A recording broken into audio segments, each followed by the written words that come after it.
Hello, my name is Marko and on this video I will show and explain how the Pizza Love board game can be played.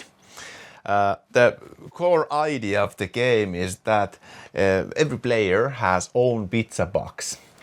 In the beginning of the game, the box is empty, and by gathering all 10 different kind of slices to the own box, I will be the winner of the game, the true pizza lover or something like that.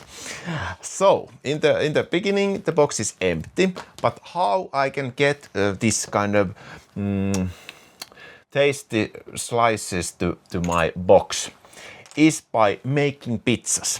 Here we have already one pizza actually, but we have like 4 places for the pizzas on the line.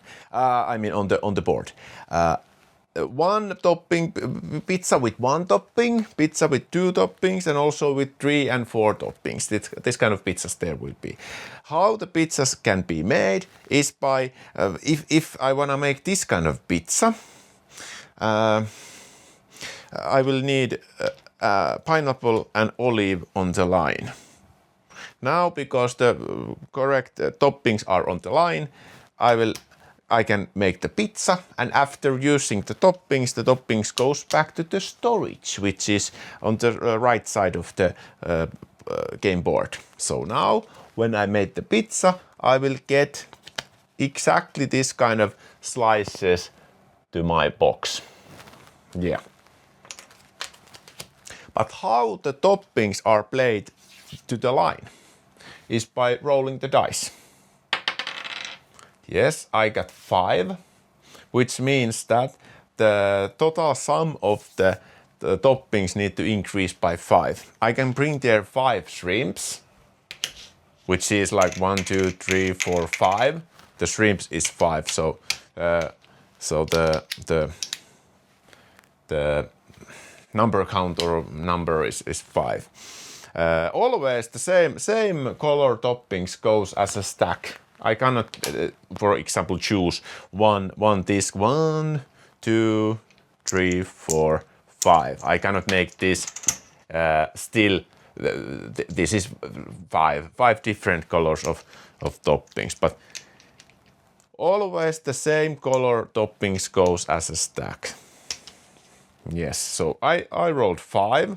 I don't need shrimp for any pizza here, so I try to find some kind of better way, because I can bring 1 olive and 4 cheese, for example. I cannot make any pizza with these. So bad. So now I just bring there 1 olive and 1 cheese. Okay, my turn ends. The next player's turn to roll the dice. Okay, he got 1, only 1.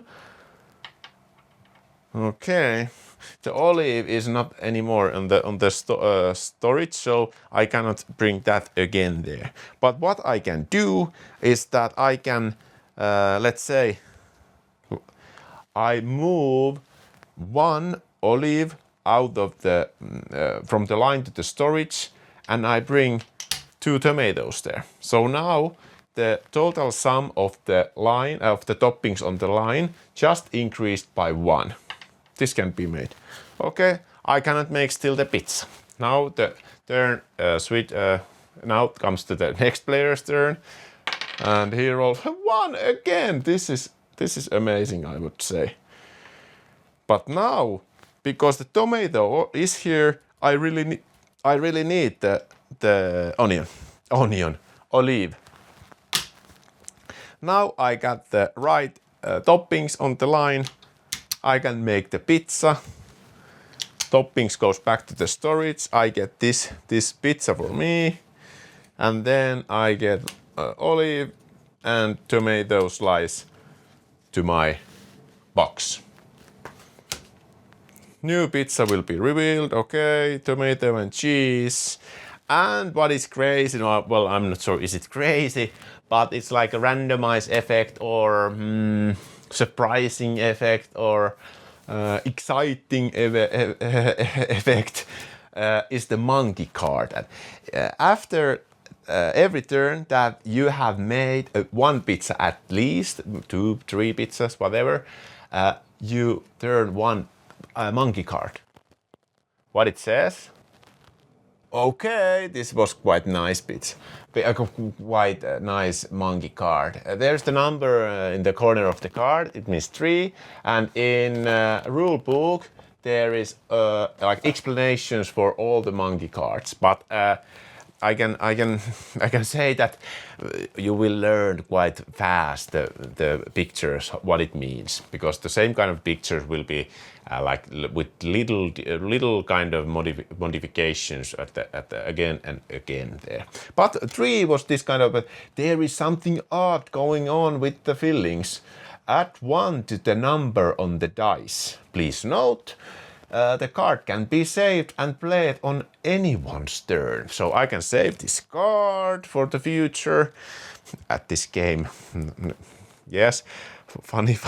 I can save the card for the future and use it on my own turn or other player's turn. Maybe this card could be used on my own turn, maybe. Yes, basically the game idea is here. You roll the dice, you take the right toppings, like this kind of toppings you need to the line, you make the pizzas and you gather slices to your own box. When you get 10 different slices to your box, then you win the game. So this is it. Have a nice day and see you on the next video. Hello.